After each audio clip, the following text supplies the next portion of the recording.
The fall of man, this is such an important, again, I think it's impossible to understand the fall of man if we don't understand the principle of creation. If you don't know how things were supposed to be, then you have nothing really to compare it to, right? So understanding the foundation of the principle of creation is so critical to understanding about the fall. So, we put together some questions regarding the fall, and these are either directly or indirectly related to just the fall of man lecture, and they pull on contents from other parts of divine principle.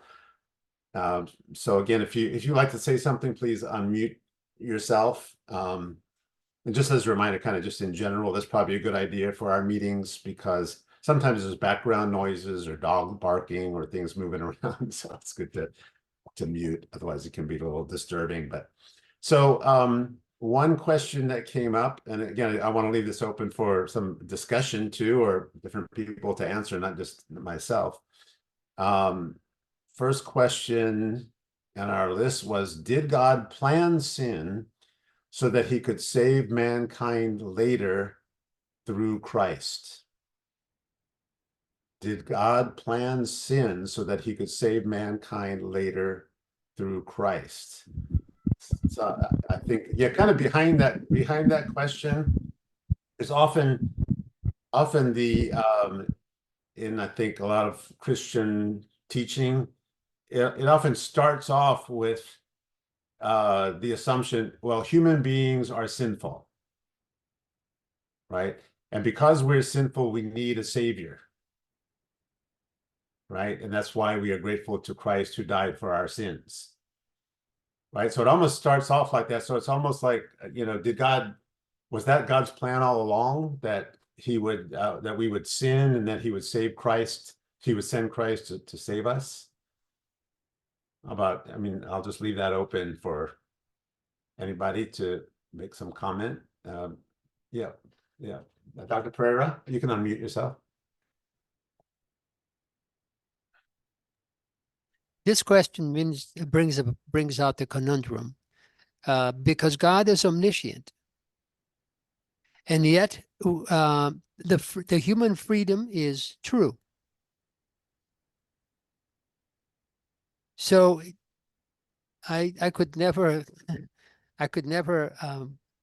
understood this point. I can say I know the answer to this question.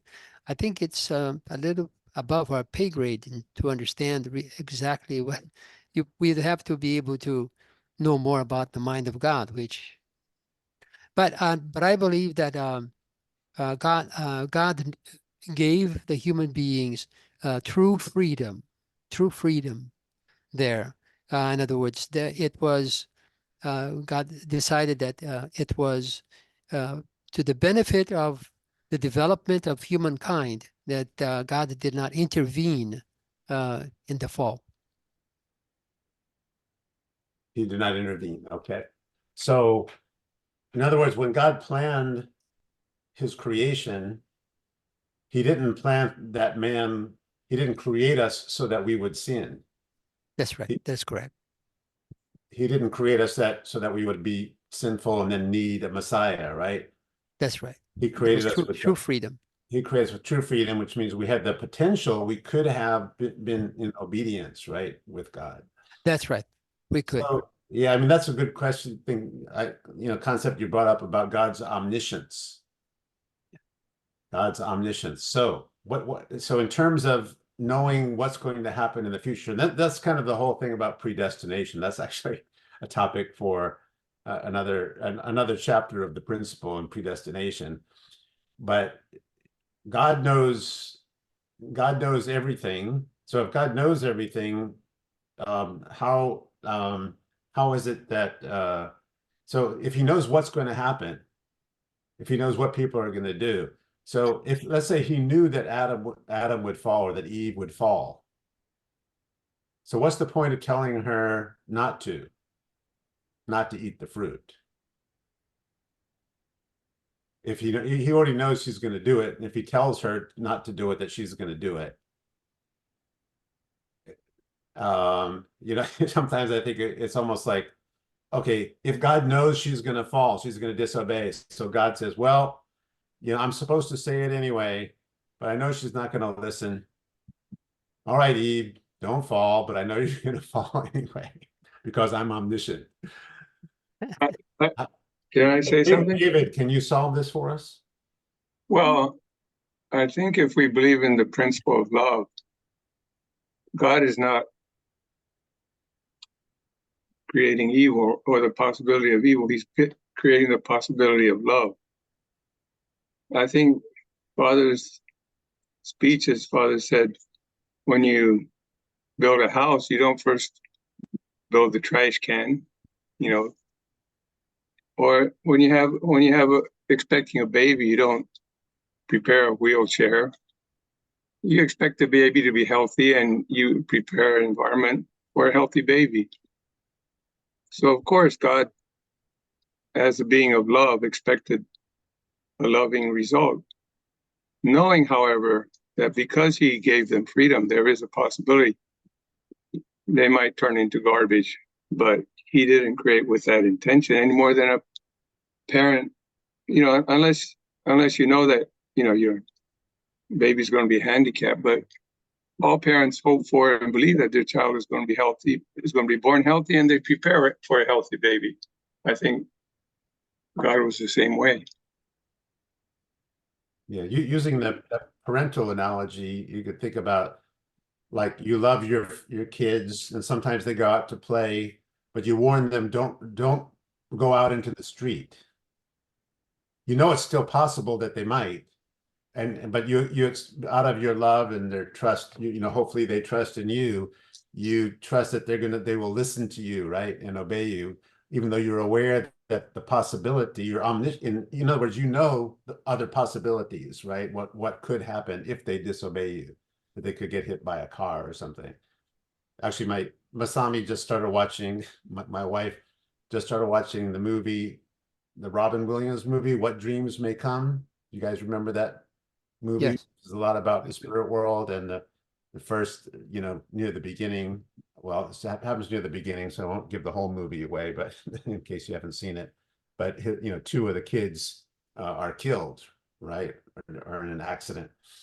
So in any case, that's another way you can think of it, you know, as parent giving some instruction to the children with the expectation that they will trust you enough, be serious enough, you know, to listen to what you say to them in order for their life to, you know, be preserved. Now, in case of Adam and Eve, of course, it was their spiritual life that was lost in their position in the cosmos as the, you know, as is supposed to be the true parents of mankind. Sorry, go ahead. Anybody is going to add something else to that? Yeah. Yes. Uh, okay, can I talk to? Oh, yes. Okay. Sorry, I didn't. Okay, so I think expectation of God is also include the human portion of the responsibility from the beginning. So for us also to our children, we expect our children's responsibility, even though they are baby listen to the parents and then not to touch the hot stuff and the dangerous stuff. So also at that time, you know, there was fallen angels, right? Fallen angels already developed the sin in their angelic world, and they later on they get married with the human women, and then they got the Nephilims, right? So it might be possibility. It might be possible. So God warned. That's why also, and expected not to keep the responsibility. That's my thinking. Right. Like David was saying, that human beings have true free will, and along with that comes portion of responsibility. Dr. Pereira? Yes. Okay, this point of view I'm going to offer. I am afraid of it, and it seems too awesome. But the point of view is this. There is something about learning that you don't really learn until you get it wrong.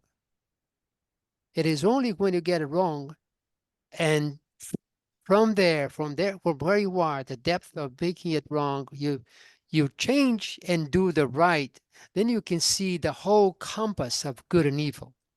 And then your choice of good at that point is much more meaningful than you had never experienced failure or doing wrong in the first place. But like I said, I offer this humbly because I'm not sure that is true. Eric, you want to say something about that? Yeah, well, sister just said that the angels sinned before. Actually, they didn't sin before. The fall of man and the fall of the angels are basically at the same time, and you think about it. When the angels interact, in this case, Lucifer with Eve, that is when sin begins. Before that, it doesn't. There was maybe inclinations or jealousy and stuff, but that's not sin. It's the act.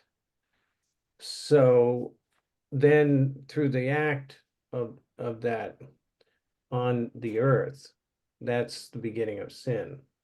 But I was thinking about this too, that we'd had somebody mentioned the other day that, which is more important, lineage or love? It's lineage. So God's creating an object that he can interact with, but the element of love is that part that he's interacting with. It's the physical person is the vessel, and love, and then there's different types of love. There's the physical love, and then there's spiritual love, a conjugal love, to filial piety. There's different types of love, and I think especially when young people are very young, they're confused with what love is. And in English, we define all these things as one word, when in other languages, they're very specifically different. So different types of love. So we have to be careful when we're saying the word love. That means a lot of different things in different in context. So you have to be careful how you use it. Yeah. Yeah, one thing related to what Dr. Pereira was saying back to that point. Yeah, I see. I understand that your point, and I know that it is the case where sometimes you don't really appreciate the value of something until something goes wrong or it was lost. Right. Even with the situation in America right now, with all the corruption and all that, some people say, well, if Trump had not lost this last election, we really wouldn't know how bad the deep state was. Right. If the election was that kind of thing. Right. Right, But exactly. But at the same time, is it better that things, fall apart, or is it better that we're serious enough about it and understand it before something bad happens, right? And something gets destroyed. So, but I understand, yeah, the point. Sometimes after you've been through, a lot, then you appreciate certain things. You seem to appreciate it more. At least you appreciate it more than you did before things went wrong. And partly, I think that might be because of our fallen nature to begin with. Yes, David. I think we need to separate between the human growth stage and the fall. There was always the need for growth, and we understand that even God is growing, as he relates to human beings growing. But the fall is something outside the principle, against the principle.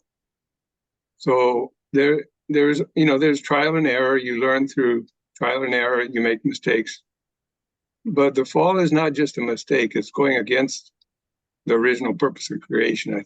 I think we need to distinguish that. Right, okay.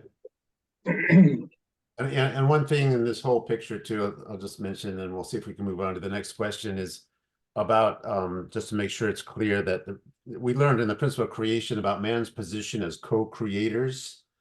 Like we are sons and daughters of God. We're all gods. We're co-creators. So that even though the angels may do whatever they do, and Satan tried to tempt Eve, but unless they had that give and take from human beings, that evil would not have become something substantial and real in this world. So Adam and Eve could have, maintained dominion over the archangel. Evil per se would not have existed because the angels are part of creation and they cannot create.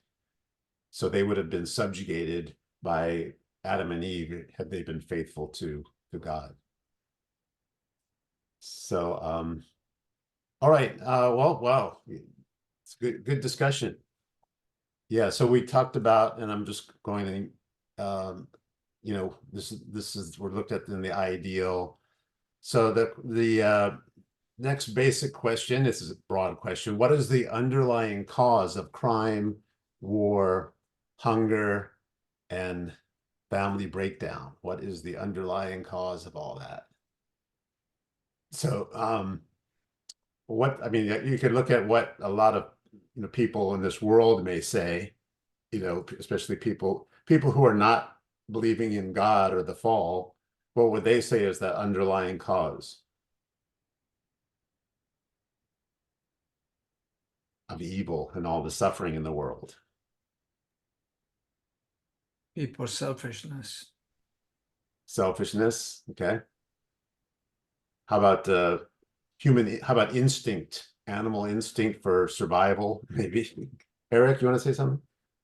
Ignorance. I think the reason we have all this problem is there's, having worked with children's organizations, is there's a lack of parental love, which is, and parents to a child is the reflection of God if they do their responsibility. So I think that's it from what just from experience with working with this, it's always coming down to the fact that kids, it starts with children, and then it's magnified as people grow up. And I've learned really the truth of it is the breakdown of the family. And when that breaks down, there's chaos. The government tries to act as the parent, but it can't, because it cannot give love. It can't do it. It's just a system. It's not a human being as a parent is. So it attempts to replace the parent, but it can never do it. Right. And so, but the problem comes back down to people not believing in God. So you have these families that have become distant from God or atheistic, and their moral compass isn't there anymore, and they don't know the difference between right and wrong, how to treat each other. It's, God, Jesus said, treat each other as a brother or a sister, and well, love God with all your heart and treat each other correctly. Yourself, yeah. I'm not sure the wording there, but that's the simple rule right there. And if you can't do those two, that simple thing, people, you see all over the news, and everybody's yelling and doing and protesting above it, and I just have to look and what's the root of it. And that's what's beautiful about the principle. It gets right to the root. We know what it is. And it's very clear. And so there's all different levels of families too, right? I mean, even with people believe in God, you know, there's different levels of that love. It's pretty broad spectrum, and some families are extremely, you know, and obviously evil. And I think even non-religious people would recognize about the influence of growing up in your family and what you experience there. Dr. Pereira, you want to say something? Yes, I'd like to propose the view about what I call the fake science versus the true science, and how much damage the fake science does. Because God gave us the power to have dominion over this paradise, which is the earth. But in order to have dominion, we need at least two things: the true science, and we need also energy. Yeah. Now, we are living in the world that they're trying to destroy energy. Also, we're living in the world in which the science is fake. In other words, you remember how it was in the 2020s when people with certain evidence-based principles, they would be pushed away, and their voices would be silenced because, God forbid, they're talking about true science. So until we resolve this, and perhaps, you know, having this great abundance of the transmission of opinions as we have today, so the iPods and everything else, through this, that so many points of view are out there, we have more access to what is really true, and the truth, what I call the true science. But until we solve this problem, and the destruction of people and their dwellings, you know, you look at these countries, they're being destroyed. You know, somebody spends a lot of money to build a bomb, then they spend a lot of money dropping the bomb, and then they destroy it, then the people would spend a lot of money building it up. So unless we solve this, we cannot really be the masters of the creation as God intends. Right. And then hunger comes, and all the suffering. Thank you. Yeah, I think Carol, you wanted to say something? Sorry. Yes, I have a comment. I see your little hand up. Yeah. Right, I'll lower it now. So within the family, even if you have two parents that are fair, are righteous people, they're kind, they're loving, they try to, you know, raise their children. Maybe they don't understand everything, but they're trying to really have a nice atmosphere for the children. We have to remember that all the evil forces in the world are, such as communism, is real.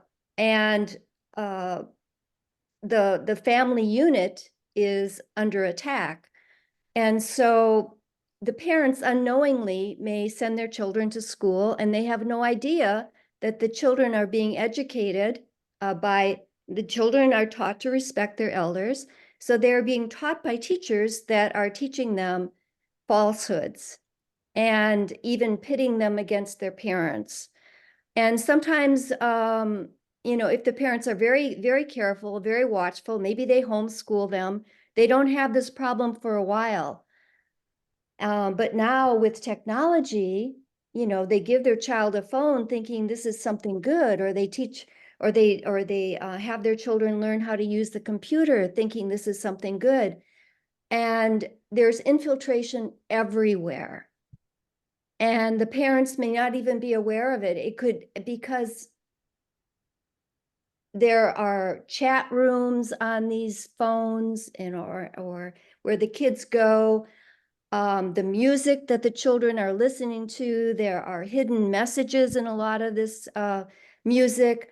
There's peer pressure for the children to kind of conform to maybe their peers that maybe didn't come from a loving family or whatever. So it's pretty, at some point, it's some parents don't lose their children until college, and they send their children to college thinking this is a good thing.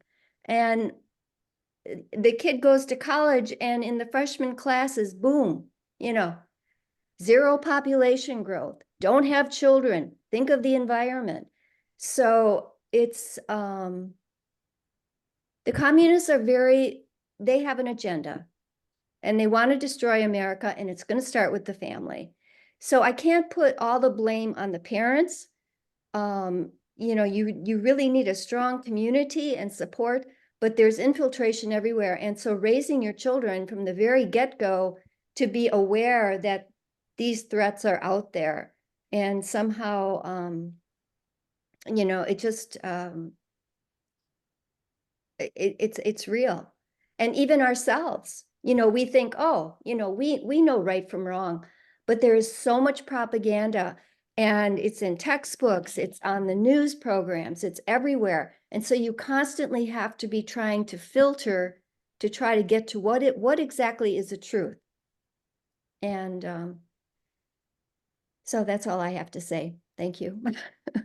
Yeah, thank you, Carol. So I think, yeah, what you're saying, making a good point here. So even when we talk about the ideal, if you're living in the kingdom of heaven, it's not just the family level, right? You have the society, you have the nation, you have the worldwide level, and if things had started off right to begin with, it would have expanded so that godly standard would be everywhere, right? It would be in society, it would be in the schools, it would be in the media, entertainment, everywhere else.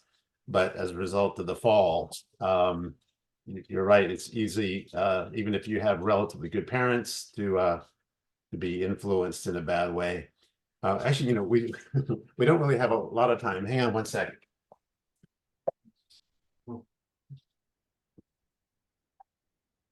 My dog out of the office. But so of course, the Bible kind of describes the state of contradiction that we're in.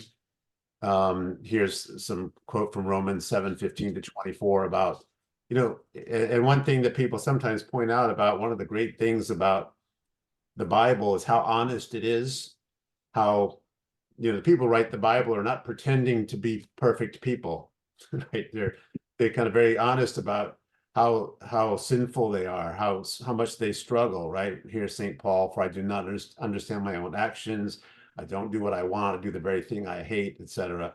And he's sharing that his own situation, and that's the nature of sinful human beings, the sin that we inherited. So we know about the Bible, what the Bible says about the fall, right? And the story of the tree of life, and the tree of the knowledge of good and evil, the serpent who tempted Eve with the fruit and all that. So does this Bible story of the fall of man clearly explain what happened? And so do people have any questions about it, or is it perfectly clear? And is it possible for God to reveal more about it without it being heresy? So if something were to be explained about the fall, then somebody says, well, where does it say that in the Bible? The Bible is the word of God. So if something different or additional is added, or does not mean that would be heresy. Doesn't it say at the end of the Bible that if anyone adds anything or takes anything away from the Bible, that it will be cursed? Yeah.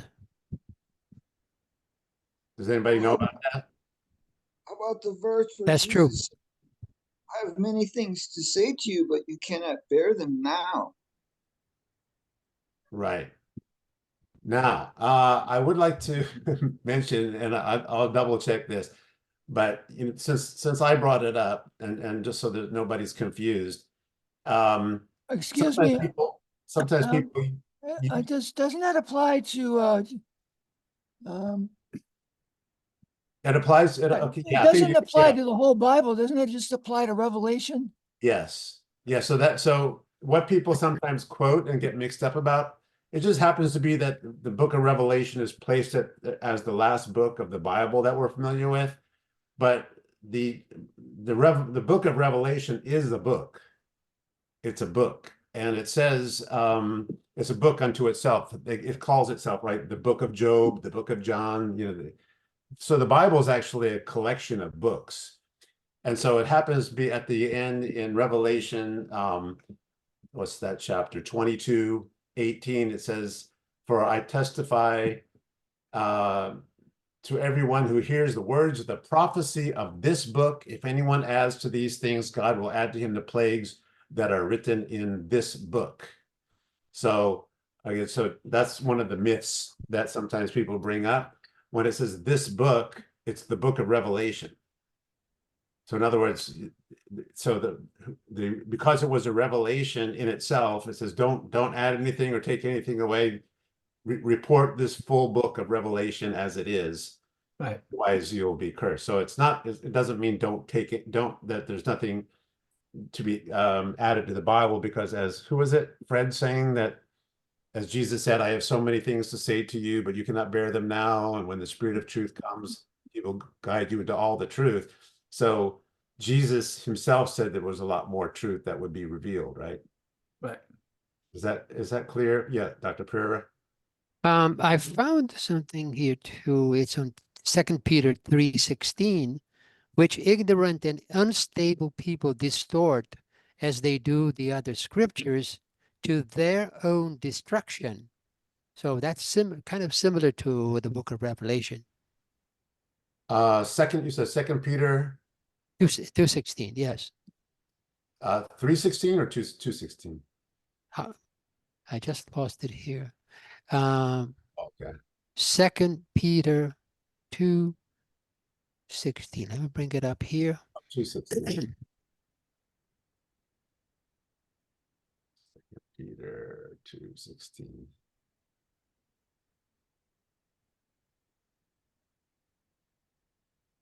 I don't know how come it just like somebody took it out for Okay, but you're saying there's something similar there about false teaching and things like that. his And wrong. based on Yes. Jesus' own words, right? He said there's a lot more that needed to be revealed, and the day would come when it would be revealed. Looks Right. like PA wants to say something. Go ahead, PA. Yeah, no, to me, the interpretation is valid because everybody will know that generation after generation, with the development and the transmission of news no longer by word of mouth, of course, calligraphy, and they did not imagine the technology of today, but I understand that as absolutely necessary that warning be included in the book of Revelation, because yeah, they could very well be through the different council that even the Catholic Church had, Council of Trento and various. If you add to that book, exactly as you say, Alan, that is a sin. Right. Versus Jesus saying, yeah, of course there will be more truth, more. You will do greater things than I did, he says. But in that particular case, I think that the warning it's warranted. Yeah, and I think there are, there's so many different translations of the Bible, and I haven't really looked through all of them, although I heard there's some even translations where a lot of liberties have been taken, so to speak. In other words, there was not really an attempt to translate it exactly, but people have some kind of ulterior motive, like including some kind of social change message into the Bible and things like that, to kind of, and then people think they're reading the Bible, but it's actually, a major distortion written by somebody to advance some kind of purpose. Okay, Bergie, well, it's 9 o'clock. We just got through kind of through a few questions here, which is great. And yeah, I appreciate these discussions and everybody's input. I learned a lot. Really good discussion with lots of input.